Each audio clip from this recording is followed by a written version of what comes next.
ನಮಸ್ಕರಿಸಿ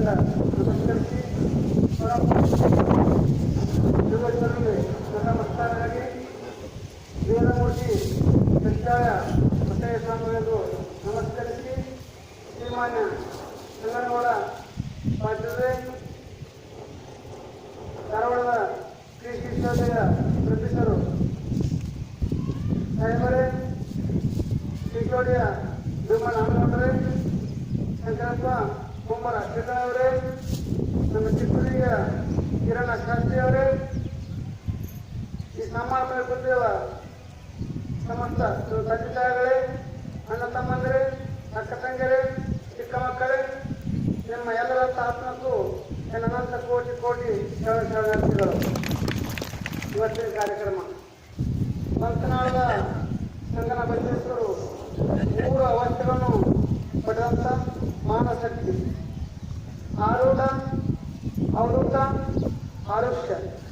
ಈ 3 ಪದಗಳನ್ನು ಹೊಂದಿದಂಥವರು ಯಾರಂದ್ರೆ ಶ್ರೀ ಸಂಗನ ಬಸವೇಶ್ವರರು. ಆರೂಢ ಅಂದ್ರೆ ಅವರು ಏನು ಮಾತನಾಡುತ್ತಾರೋ ಅದು ಮಾತನಾಡಿದ್ದು ಖುಷಿ ಆಗಲಾರ್ದದ್ದು. ಇನ್ನು ಆರುಷ್ಯ ಅಂದ್ರೆ ಅವ್ರು ಏನು ಮುಟ್ಟಿದಾರೋ ಮುಟ್ಟಿದ್ದೆಲ್ಲ ಬೆಳವಣೆ ಆಗುವಾಗಬೇಕು.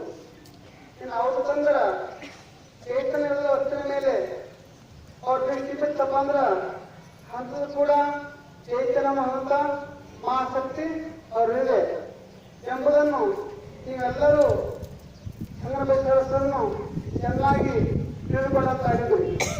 ಇವತ್ತು ಪ್ರತಿಯೊಬ್ಬ ಮನುಷ್ಯ ನಿಜವಾದ ವಿಚಾರಗಳನ್ನು ಅರಿತು ಆ ವಿಚಾರಗಳನ್ನು ಬದುಕಿನಲ್ಲಿ ಅಳವಡಿಸಿಕೊಂಡಾಗಲೇ ಮಾನವ ಜನ್ಮ ಪಾವನ ಪವಿತ್ರವಾಗುವುದು.